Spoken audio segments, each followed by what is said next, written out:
Joe Castiglione is going to retire at the end of the year.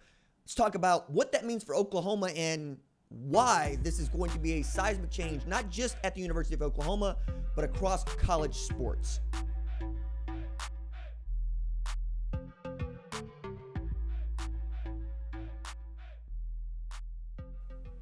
What's up, kidfolk? It's RJ Young. I am not on a step mill. If this is your first time watching Adapt and Respond, thank you for joining us here. We talk college football year round. If that is something you're into, go ahead, hit that subscribe button, like this video, and answer the question in the comments below. Who do you think should replace Joe Castiglione as the athletic director at Oklahoma, as he has announced he's planning to retire at the end of the school year, about a year from now, to try to help Oklahoma land its next athletic director, put them in a great position to continue on with a legacy that is really unmatched when we're talking about his impact on the sport, him being Joe Castiglione. I'm also going to take this opportunity to remind you we got an audio podcast on Apple and Spotify, and if you are kind enough to go there and leave us a 5-star review, I am prepared to send you one of these very cool stickers, right? I'm running out of these, actually. I got to put a bunch in the mail. I'm going to send it to you if you go to the link in the description below. You fill this thing out. You show us you did the Apple and Spotify 5-star reviews and get your sticker. Also helps me tremendously as we're growing that audio platform. And there are no ads at all on the show right now because I really want you to download it. I really want you to use it. I really want you to enjoy it. Castiglione is going to be talked about in a number of ways. You're going to get him talked about as an athletic director just on his own and the kind of hires that he has made throughout his time at OU. He spent, 28 years at Oklahoma. And in that 28 years, we're talking about 26 national championships. And yeah, the one football championship, but you're also talking about Final Fours with 2 head coaches, Kelvin Sampson, Lon Kruger. You're also talking about the best softball coach of all time in Patty Gasso. You're talking about one of the best gymnastic coaches of all time in KJ Kindler. You're talking about a really great gymnastics coach in Mark Williams, who's frequently an assistant on Team USA when they go to the Olympics to compete in men's gymnastics.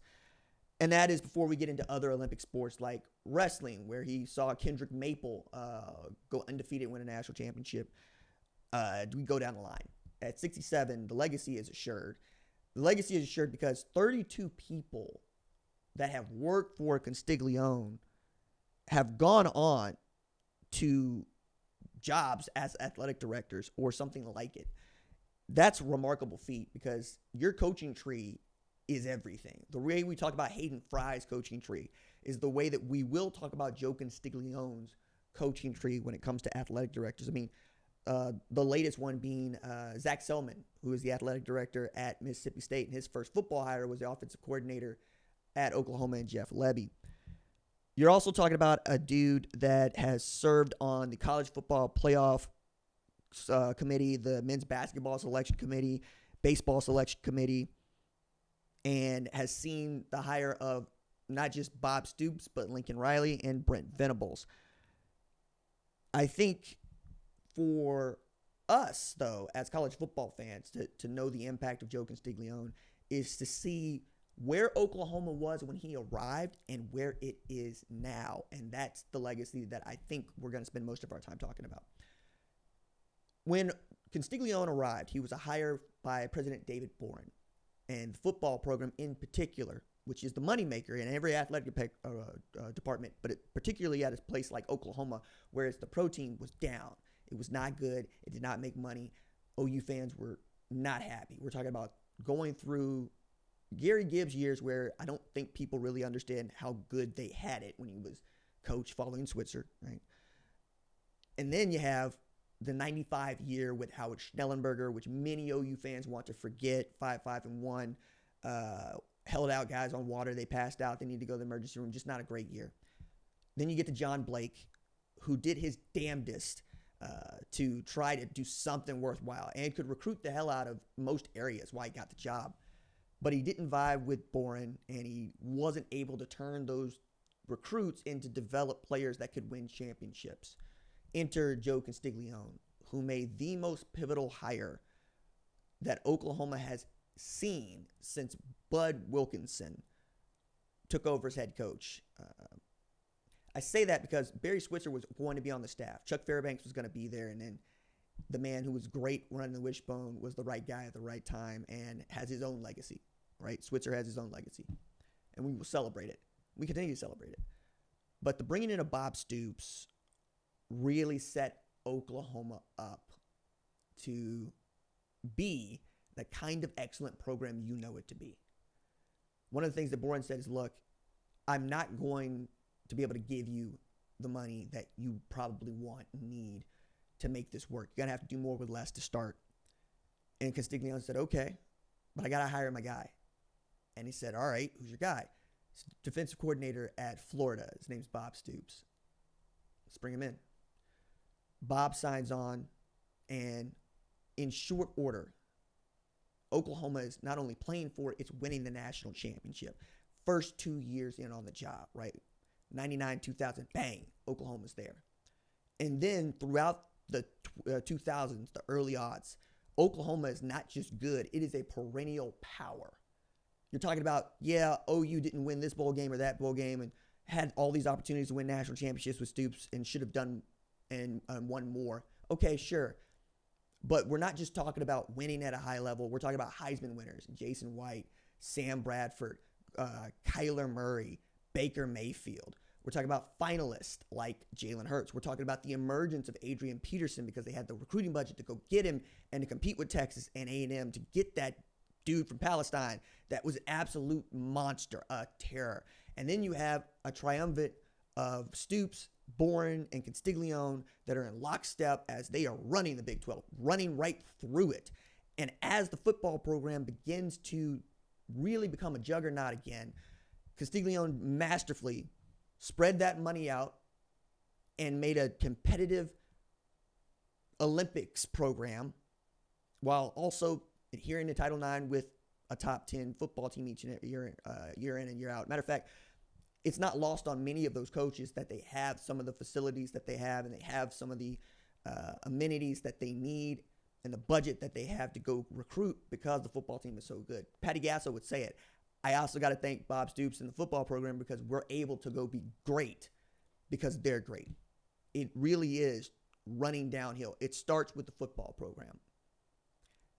On the field, Oklahoma just didn't lose. It didn't. I mean, lost games, right? I'm not saying that. I am saying the run of 23 consecutive winning seasons.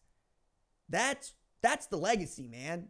And you were able to transition from Bob Stoops, who also wanted to retire, to a 33-year-old coach in Lincoln Riley who continued the excellence until he decided he wanted to go to USC.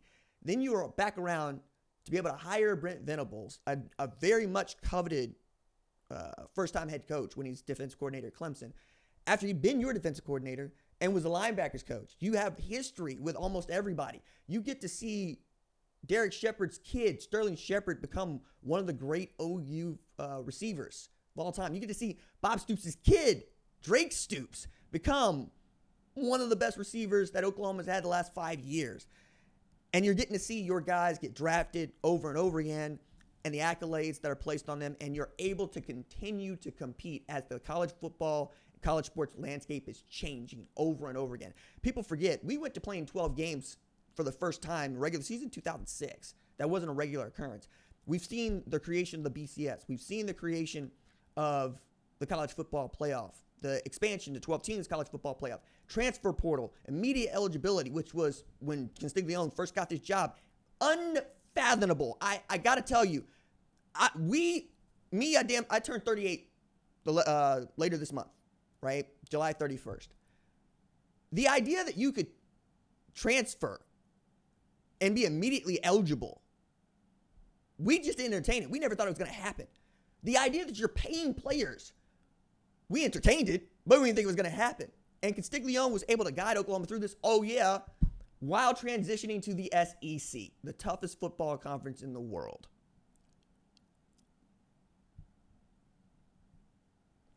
I often talk about Oklahoma because it's familial, you know? Like people say Homer this, Homer that. Fine, whatever. I went to high school in Tulsa, Oklahoma. I went to college at University of Tulsa. I went to grad school at University of Oklahoma, and I damn near got a PhD.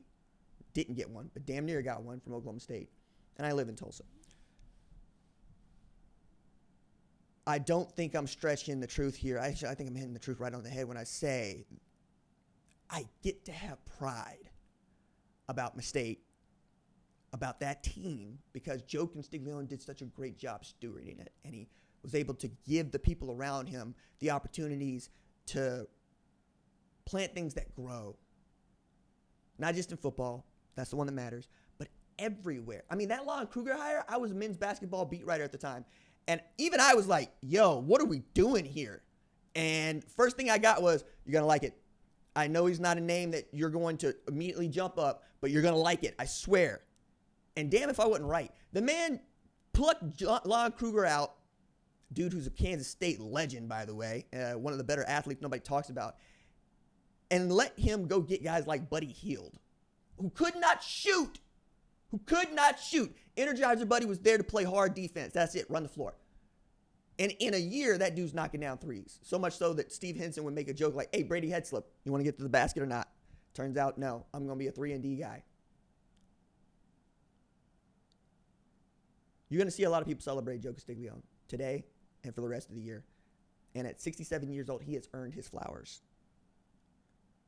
So if you care at all about the future of college football, the past of college football, or what an athletic director can actually do for your program, you appreciate Joe Castiglione.